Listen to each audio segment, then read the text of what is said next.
semuanya, selamat datang kembali di channel ini. Nama saya Andrianto. Hari ini kita akan lanjut lagi tutorial kita nih di UiPath.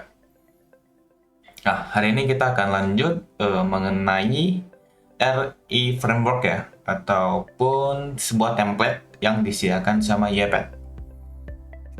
Nah, jadi RE Framework itu merupakan template yang compact atau sebuah template yang sudah lengkap yang disediakan sama UiPath-nya. Dimana di situ template-nya itu kita dengan membangun sebuah project itu sudah lengkap dengan kayak error handling-nya, cara kita mengambil data di queue, di orchestrator, dan lain sebagainya. Nah, jadi ketika kita membangun sebuah project yang profesional, biasanya kita menggunakan si RE Framework ini. Nah, jadi teman-teman saya akan nunjukin gimana caranya nih teman-teman bisa mengakses RE Framework ini.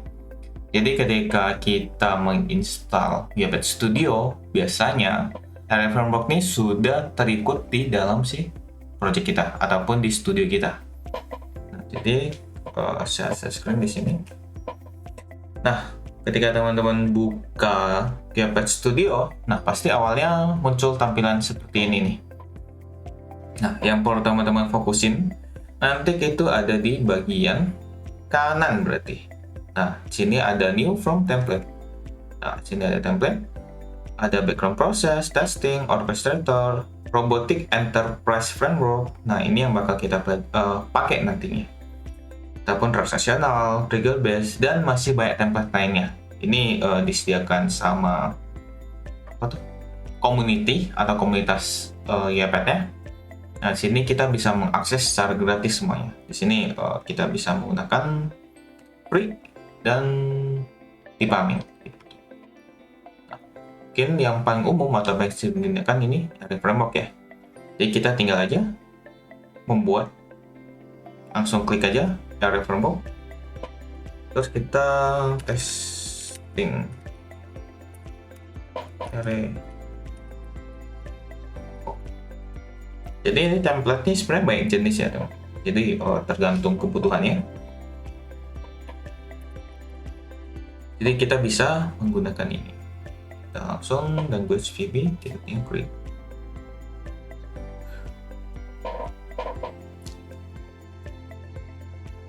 Oke, diproses. Dan selain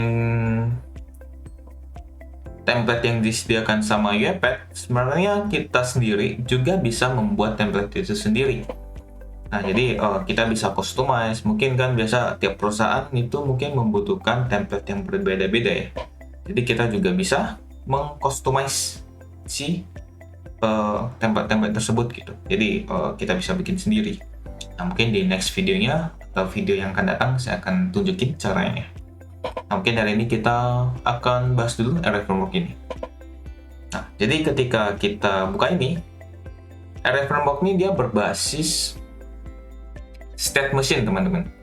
Nah, jadi dia merupakan salah satu jenis workflow yang dimana kita ada flow-nya, kita mau kemana. Dia beda sama flowchart ya. Nah, kalau flowchart kan cuman cabangnya terbatas dan nggak ada kondisi-kondisinya juga terbatas biasanya.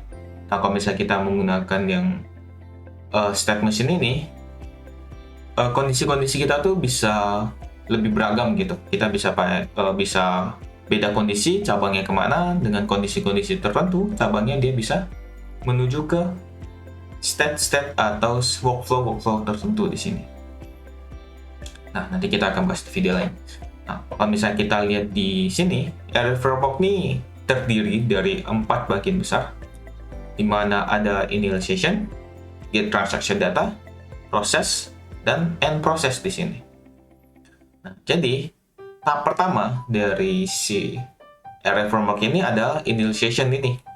Nah, di initialization ini merupakan tahap di mana robot kita tuh mengambil data atau membaca data konfigurasi. Nah, seperti paths atau lokasi di mana kita menyimpan file, atau kita misalnya password dan username, tapi itu kurang direkomendasikan sebenarnya. Salah satunya ataupun kita bisa menyimpan konfigurasi-konfigurasi lain seperti jumlah kita mencoba, jumlah kita mencari data, di mana kita mencari data. Yang penting konfigurasi-konfigurasi yang dibutuhkan supaya robot bisa memproses pekerjaan ini atau proses ini. Nah, itu dia membaca. Jadi ya biasa konfigurasi awal gitu.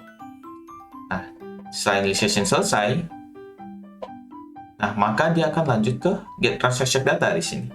Ada 2 cabang ya. Ada system exception dan kalau misalnya successful, nggak ada error di sini, maka dia akan menuju ke transaction data di sini. Transaction data ini berarti dia mengambil data yang ingin diproses. Kalau misalnya di dalam workflow kita, misalnya nih kita ingin mengambil data di internet ataupun scraping data di web. Nah, kita bisa menggunakan ini. Jadi kita mau proses dulu atau kita membaca data Excel kita yang pengen kita proses jadi data table. Nah, kita tahapnya tuh di sini, get transaction data. Kita mengambil data kita. Jadi intinya kalau di get transaction data ini dia adalah mengambil full datanya. Sini, get transaction data. Dia mengambil data. Intinya seperti itu. Setelah itu kita akan turun ketika ada transaction, ada datanya atau berhasil mengambil datanya, kita akan memproses data tersebut. Prosesnya beragam ya. Kalau misalnya tergantung robot seperti apa, maka cara memproses datanya juga berbeda-beda di sini. Nah, ini memproses. Nah, setelah proses, dia akan dibagi lagi nih, 3 cabang. Ada sukses, business exception, dan system exception di sini. Nah, kalau sukses, berarti ya udah sukses saja gitu. Berarti berhasil dia memproses datanya. Terus ada business exception dan juga system exception di sini. Nah, jadi exception ini merupakan kegagalan ya, atau gagal memproses data lah kalau misalnya simpelnya. Nah, ini dibagi 2 nih. Ada business exception dan juga ada system. Bedanya apa? Nah, kalau bedanya, business exception ini dia merupakan kegagalan atau error yang dapat diprediksi atau dibuat oleh kita. Nah, misalnya nih, ketika kita memproses sebuah data, di sebuah kolom atau di sebuah row itu, data seharusnya itu dia A misalnya. Tapi ketika diproses, data tersebut bukan A, melainkan kayak B, C, D, dan seterusnya. Nah, situ harusnya error atau gagal nih. Atau salah dari kita. Dia ingin dia proses ulang. Maka kita melemparkan business exception. Nah, itulah gunanya. Jadi, error yang diprediksi atau yang diinginkan sama kita. Itu adalah business exception. Yang kedua, itu adalah sistem. Nah, kalau sistem lebih luas nih. Semua kegagalan yang tidak diprediksikan oleh kita atau tidak diketahui penyebabnya apa, nah itu masuk ke sistem. Seperti mungkin ketika dia memproses data, internet down gitu. Nah, berarti kan itu karena sistem ya, bukan karena robot itu. Nah, itu kita masukinnya ke sistem. Ketika error, nah maka dia akan masuk ke awal lagi. Membaca lagi atau membuka semua aplikasi-aplikasi lagi. Nah, itu seperti itu. Tapi setelah berarti dia cuma balik ke transaction datanya lagi aja. Nah, apakah di datanya itu diproses ulang kah atau mengambil lagi? Nah, itu di bagian situ. Bedanya ya, kalau bisnis sama sistem. Nah, kalau masih bisa bingung, komen di bawah ya, nanti saya bantu jawab. Nah, kalau misalnya kita back lagi, kita perhatiin di sini initialization kalau gagal sama get transaction data kalau gagal atau no data, dia akan ke end process. Nah, end process ini merupakan bagian end atau bagian terakhir dari sebuah robot kita. Di mana bagian terakhir nih berarti biasanya kita tutup aplikasi kita lockout ke aplikasi-aplikasi dan lain sebagainya. Kita semua lakuinnya di sini, gitu. End process. Nah, itulah bagian utama dari si robot kita. Jadi terlihat jelas ya. Kalau misalnya ada kegagalan, dia harus menuju ke mana. Ketika ada data, dia harus mulai ulang ataupun ada kegagalan di mana. Di sini sudah jelas, kita tinggal mengikuti flow-nya aja di sini. Kita mau ngapain? Nah, klik untuk detailnya, kita ada video khusus mana cara menggunakan si RF Framework ini. Nah, itu ya perkenalan dulu mengenai RF Framework ini. Kalau misalnya teman-teman ada pertanyaan atau pengen dilanjutin, boleh komen di bawah. Saya lanjutin. Jadi seperti itu teman-teman, mungkin video sederhana ini memperkenalkan RF Framework-nya. Kalau misalnya ada pertanyaan ataupun yang lain sebagainya, tetap lagi komen di bawah. Saya akan bantu untuk proses belajar Anda.